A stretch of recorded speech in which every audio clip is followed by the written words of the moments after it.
What is going on, YouTube? I am Lamont at Large. Today I am in Clinton, North Carolina, talking about the disappearance of David Alphin and also asking a rather uncomfortable question. What do the hogs on that farm behind me know that we don't know? David Alphin was 35 years old at the time of his disappearance. He was last seen right at this farm that I'm walking up towards on February 2nd, 2021. He was last seen wearing rubber boots and overalls. David's brother describes him as a jokester, loved to make people laugh, loved to see people smile. When he was growing up here in North Carolina, he loved everything that had to do with a tractor. He loved working on them. He loved driving them. He loved farm work. Anything that where the tractor was there, he wanted to be a part of it, and he loved what he did. Now, at the time of his disappearance, he was working at this farm. This is a hog farm. And February 2nd, 2021 is the last time anybody seen David Alphin alive. Now, I believe at the time of his disappearance, he was staying with a cousin of his and his girlfriend. Now, his family did not report him missing until February 22nd. So you're probably asking, why did the family wait so long to report him missing? Well, it was, known by the family that David would disappear for a day or two out of a time, maybe even a little bit longer. But he always kept in touch with his family, and he would never go without speaking with them longer than 4 or 5 days. Now, on the last day that he was seen alive, he was seen in a white SUV. Now, this is a small town, and so when the people heard that, they said, oh, he must be with his ex-girlfriend because she had a white SUV. But after them speaking with her at the time of his disappearance, her car or SUV was in the shop. So she was eliminated as any kind of person of interest in his disappearance. So after they filed the missing persons report, the Sampson County Sheriff's Office are investigating the disappearance, and the family releases a flyer. They put out a $1,000 reward for information leading to his whereabouts. Later, the reward went to $5,000. And after about a month of the investigation going on, there was no break in the case. He had been gone now for well over a month, and this is not like him. His family is probably very, very worried, wondering where he's at. So finally, one of the family members of David Alphin contacts a private investigator by the name of David Mashburn. David Mashburn owns an investigative service and a search and rescue. I believe it's not for profit. He was actually responsible for solving the Kelly Bordeaux disappearance in 2012. She was an Army officer that went missing, I believe, at a club out here somewhere in North Carolina. So this guy's very busy because you have a lot of missing people out there. So he can't, he doesn't have 60 arms and 60 legs and 120 heads and is able to, help everybody. But considering that he lived here in Clinton and the case sounded odd, he said that he would take a look at it. Well, it only took David about maybe 5 days of him investigating this disappearance, where it took the sheriff's office 30 days of doing nothing, and finally an arrest was made. So on April, I believe 5th of 2021, James Eric House was arrested and charged with David's murder. Now, this is the farm where David was last seen at. And I want to say in the article that either David at one time worked for the family of James Eric House, or James Eric House's family owns this very farm right here. Now, the uncomfortable subject of what happened to David Alphin comes into play. Now,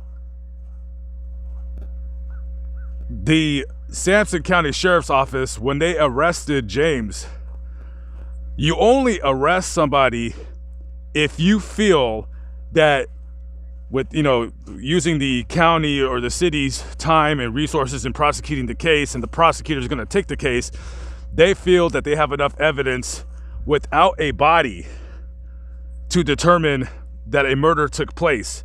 Now, the sheriff's office, they felt that there was malice involved in this crime, which means that James Eric House has some kind of revenge or have some kind of thing against David. Either money was involved. As much as I've tried to look up about this case, there is not a whole lot of information. The sheriff's office is very tight-lipped about what's going on. However, there was a rumor on Facebook that I read that maybe money was possibly involved in this crime. Now, if they charged him with murder, how do you charge somebody with murder with no body? And here's another question: where is the body? Well, that leads me to believe that they somehow found some kind of DNA evidence linking James to David's murder.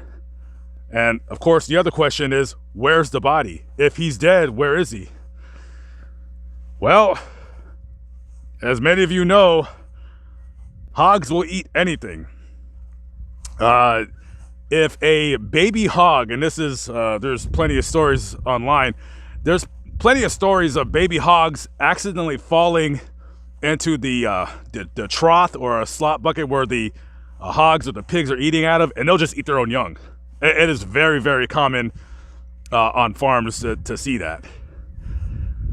If you throw a human body to where pigs are, they'll eat that body in less than 10 minutes. There won't be nothing left, clothes and all. So, I'm not gonna lie, this is purely an assumption on my part.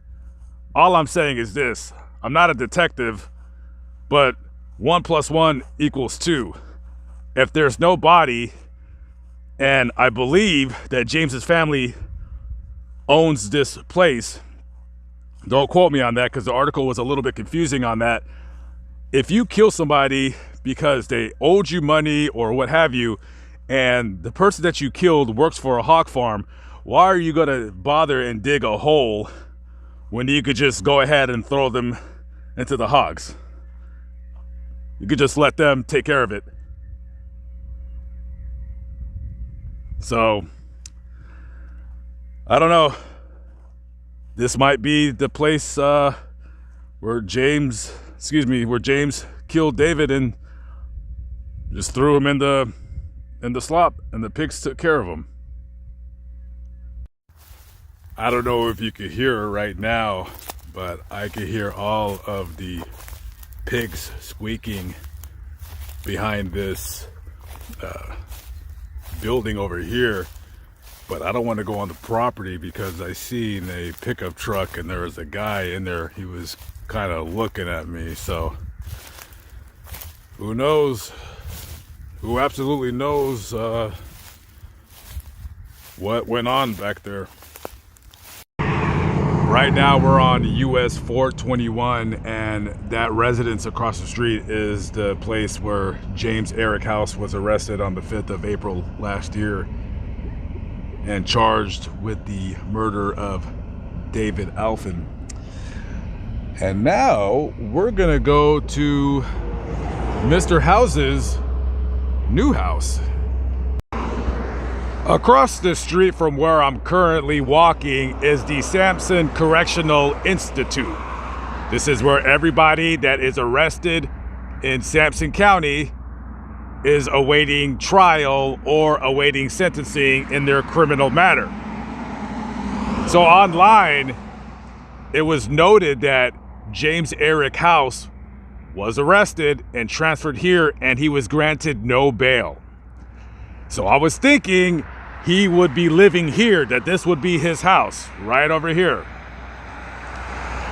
But when I get over here to confirm that he is in fact here, I found out that he is no longer here. I called the court here in Sampson County and he was granted bail. So he actually no longer lives here, but he lives back at the house that I previously showed.